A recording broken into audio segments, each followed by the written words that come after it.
आयुष्यभर जण विचारांची लढाई विचारांनी परंतु ताकदीने लढली अशा प्रवीण गायकवाड दादांचं या मोहननगरीमध्ये जोरात टाळ्या वाजवून अभिनंदन करायचं आहे।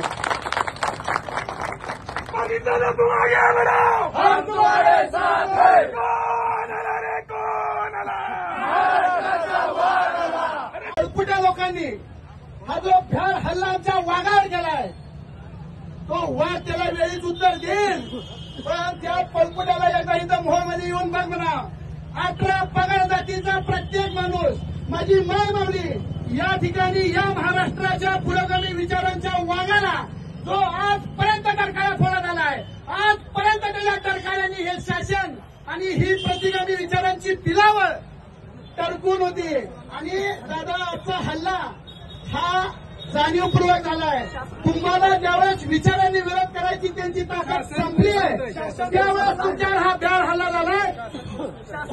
आणि दुसरी सगळ्यात महत्वाची गोष्ट मी म्हणत नाही, जो हल्ला आहे हा शासन पुरस्कृत हल्ला आहे 100% निषेध। आणि या सरकारचं करायचं काय? या सरकारचं करायचं काय? फक्त बाहेरची नावं घेतले, प्रॉपर अक्कलकोटमधले जे पोरं भारतीय जनता पार्टीचे कार्यकर्ते जे होते तुमच्या हल्ल्यामध्ये सामील, त्या एकाचंही तरी नाव घेतलं नाही। हा पूर्वनियोजित सुनियोजित हल्ला होता आणि या हल्ल्याचा सकल मराठा समाज सोलापूर शहर व जिल्ह्याच्या वतीने तीव्र शब्दात निषेध व्यक्त करतो।